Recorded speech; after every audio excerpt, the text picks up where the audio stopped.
అందరికీ నమస్కారం. నేను ఇంజనీరింగ్ చదువుతున్న టైంలో సమైక్యాంధ్ర, ప్రత్యేక తెలంగాణ ఉద్యమాలు జరుగుతూ ఉన్నాయి. నాకు అనిపించేది 500కి 1000కి ఓట్లు అమ్ముకున్న వారికి ప్రభుత్వ నిర్ణయాలను ప్రశ్నించే అర్హత ఉందా అని. మొత్తానికి 2014లో రాష్ట్ర విభజన అయితే జరిగింది. రాష్ట్ర విభజన వల్ల జరిగిన నష్టం నుంచి ఇప్పటికీ మన ఆంధ్రప్రదేశ్ కోలుకోలేదు. విభజన హామీలు ఇంకా అమలు కాలేదు. అప్పుడు UPA government social or economic reasons కన్నా పొలిటికల్ రీజన్స్కే ఎక్కువ వెయిటేజ్ ఇచ్చి రాష్ట్ర విభజన చేశారని ఎన్నో రిపోర్ట్స్లో చూసాం. ఎన్డీఏ గవర్నమెంట్ కూడా మన రాష్ట్రానికి స్పెషల్ కేటగిరీ స్టేటస్ ఇస్తామని మేనిఫెస్టోలో హామీ ఇచ్చింది.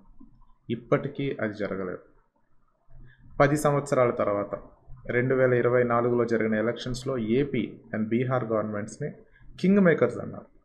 కనీసం అప్పుడైనా సెంట్రల్ గవర్నమెంట్ మీద ప్రెషర్ పెట్టి స్పెషల్ కేటగిరీ స్టేటస్ సాధిస్తారనుకున్నాం. అది జరగలేదు. ఇంకా జరిగే పరిస్థితులు కూడా కనిపించడం లేదు. జూలైలోని యూనియన్ బడ్జెట్లో కూడా రాష్ట్రానికి బెనిఫిట్ ఏమీ కనిపించలేదు. 15,000 కోట్ల అప్పు తప్ప. ఆ భారం కూడా మన తర్వాత తరాల వారి మీద వేస్తున్నామంతే. గుర్తుపెట్టుకోండి, ఒక్కసారి మనం ఓటు వేసి గెలిపించిన నాయకులు తీసుకునే నిర్ణయాలకు మళ్ళీ వాళ్ళ పదవీ కాలం ముగిసే వరకు వాళ్ళని బాధ్యుల్ని చేయలేం. అందుకే ఆలోచించి ఓటు వేయండి.